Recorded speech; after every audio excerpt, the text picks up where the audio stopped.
Bengaluru rave party నటి హేమ వీడియోపై case.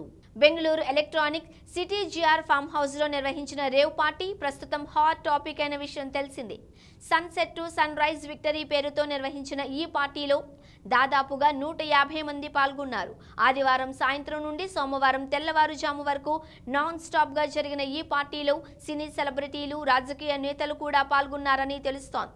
ఈ రేవ్ పార్టీకి టాలీవుడ్ నటి హేమ హాజరైనట్లు సోషల్ మీడియాలో వార్తలొచ్చాయి. అయితే ఈ రేవ్ పార్టీతో తనకు ఎలాంటి సంబంధము లేదని ఆమె స్పష్టం చేశారు.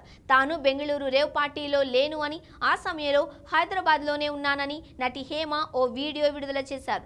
నేను ఎక్కడికి వెళ్లలేదు, హైదరాబాద్లోనే ఉన్నా, ఫామ్ హౌస్లో నేను ఎంజాయ్ చేస్తున్నాను. నాపై వస్తున్న వార్తలను అస్సలు నమ్మకండి అని ఫేక్ న్యూస్. అక్కడ ఎవరున్నారో నాకు తెలియదు. దయచేసి మీడియాలో నాపై వచ్చే వార్తలను నమ్మకండి అని హేమ విజ్ఞప్తి చేశారు. అయితే హేమ రేవ్ పార్టీకి అటెండ్ అయ్యారని బెంగళూరు పోలీసులు ఫోటోలు రిలీజ్ చేశారు.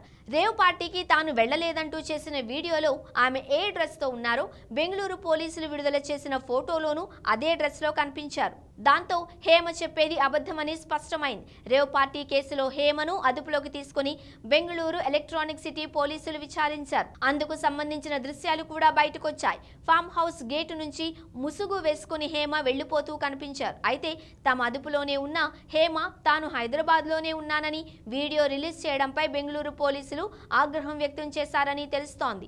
అంతేకాదు హైదరాబాద్లో ఉన్నట్టు హేమ విడుదల చేసిన అబద్ధపు వీడియోపై పోలీసులు కేసు నమోదు చేశారని తెలుస్తోంది. రేవ్ పార్టీలో పాల్గొన్నందుకు ఆమెపై ఇప్పటికే కేసు నమోదైంది.